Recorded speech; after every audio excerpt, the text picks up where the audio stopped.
మీకు తెలుసు చిరంజీవి గారి సినిమా రుద్రవేణి సినిమా కూడా ఉంటుంది. అది అన్నా హజారే గారి ప్రేరణతో తీసింది.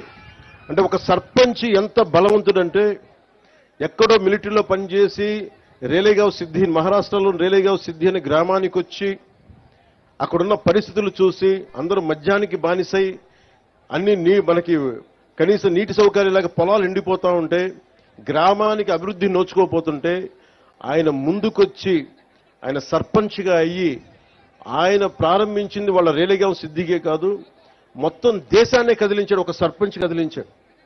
అది కూర్చోబెట్టి లోక్పాల్ బిల్లు కానీ ఈ రోజున సమాచార హక్కు చట్టం కానీ ఇవన్నీ ఆయన నాయకత్వంలో జరిగినాయి. అంటే ఒక సర్పంచ్ తలుచుకుంటే దేశాన్ని కదిలించగలిగే శక్తి ఉందనేది మన గ్రామాలు చూపించినాయి. అలాంటి 13,326 పంచాయతీలు కనుక బలపడితే, బలోపేతం అయితే, నిజంగా అభివృద్ధి దిశ వైపు వెళ్తే, మనందరం ఐక్యతగా ఉంటే ఆంధ్రప్రదేశ్కి ఎన్ని లక్షల కోట్లు వీళ్ళు అప్పు చేసిన అప్పులను తీర్చేయగలం. మనకు అంత శక్తి సమర్థత మనకు ఉంది. నేను అందుకని మీకు ప్రత్యేకించి ఎందుకు వచ్చాను, నేను మైసూరావారిపల్లి కంటే నేను రైల్వే కోడూరు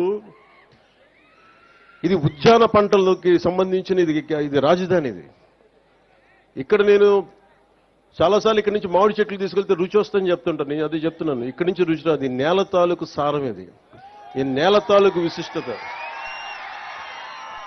ఇక్కడ పండు అంతే. ఇది అరటి పండు కానీ ఏదన్నా కానీ ఈ నేల తాలూకు సారం విశిష్టత దీనికే ప్రత్యేకం తప్ప ఇంక ఏ జిల్లాకి ప్రత్యేకం కాదు. నేను ఒకటే అనుకున్నా, రాయలసీమ అంటే ఎందుకు పారిపోతారు అందరూ, ఎందుకు గొడవలు జరగాలి ఇక్కడ? రాయలసీమ తాలూకు విశిష్టత ఎంతమందికి తెలుసు? రాయలసీమ అనగానే కూర్చొని వాళ్ళు కూర్చోబెట్టి గొడవలునో ఇదని ఇవి కాదు. రాయలసీమ చదువుల నేల ఇది. కోస్తా జిల్లాల కంటే ఎక్కువ గ్రంథాలయాలు ఉన్న నేల ఇది రాయలసీమ. అలాంటి గొప్ప నేల ఇది. అలాంటి గొప్ప నేలకి అభివృద్ధి లేక ఎక్కడో గల్ఫ్ కంట్రీలకు వెళ్ళిపోతా ఇవన్నీ ఎందుకు జరగాలి అనేది నాకు ఎప్పుడు తాపత్రయం ఉండేది. ముఖ్యంగా రాయలసీమ యువత మీకు ఎంత తెగింపు ఉందంటే, నేను ఒకటే చెప్తా, కర్నూలుకి సుగాలి ప్రీతి సమస్య వచ్చినప్పుడు నేను కర్నూలుకి వస్తే 1,50,000 మంది యువత వచ్చారు. నేను ఆశ్చర్యపోయేవాడిని. అలాగే మన రైల్వే కోడూరులో నాకు విజయం అని ఎప్పుడు తెలిసిందంటే, నేను మనకి గౌరవ ముఖ్యమంత్రి నారా చంద్రబాబు నాయుడు గారు మేము ఇక్కడికి వచ్చినప్పుడు ఆ ప్రవాహం, ఆ జన ప్రవాహం చూసి, జన సునామీ చూసి మనం ప్రభుత్వాన్ని స్థాపిస్తున్నామని నాకు బలమైన భావన కలిగింది. అది ఎందుకంటే మీలో అంత శక్తి ఉంది, అంటే అంత పోరాట పటిమ ఉంది. నేను మీకు చేయగలిగేది ఏంటంటే, మీరు నా కోసం రోడ్ల మీదకి వచ్చారు, నా ప్రభుత్వం కోసం నేను అండగా నిలబడ్డారు. మేము చేయగలిగేది మీకోసం నిరంతరం పనిచేయటమే. మేము పారిపోట్ల బాధ్యతల నుంచి అద్భుతాలు చేయడానికి చేతిలో మంత్రదండం లేదు, కానీ గుండెల నిండా కమిట్మెంట్ ఉంది. పని చేస్తాం.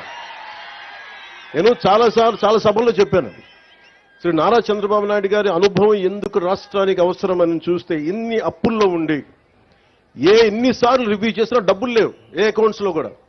కానీ ఆయన అనుభవం వల్ల ఫైనాన్స్ మేనేజ్మెంట్ చాలా బాగా తెలుసు కాబట్టి ఇన్ని లక్షల మందికి మొదటి తారీఖునే ఆయన పెన్షన్లు ఇవ్వగలిగారు. అది ఆయన అనుభవం. నాకు ప్రజాదరణ ఉండొచ్చేమో, కానీ పరిపాలన అనుభవం లేదు. నేను నాకంటే బాగా ఆలోచించగలిగే వాళ్ళని, నాకంటే రాష్ట్రం కోసం పనిచేసే వాళ్ళ వెంట నడవడానికి, వాళ్ళ వెనక నడవడానికి, వాళ్ళ పక్కన నడవడానికి, నేర్చుకోవడానికి నేనే సంకోచించే వ్యక్తిని కాదు. అలాంటి అనుభవజ్ఞుడి దగ్గర, అలాంటి పరిపాలనా దక్షత ఉన్న గౌరవ ముఖ్యమంత్రి చంద్రబాబు గారి దగ్గర నేర్చుకోవడానికి నేను ఎప్పుడు సంసిద్ధతగానే ఉంటాను తప్ప నేను దాన్ని ఏ మాత్రం తక్కువ అనుకోను.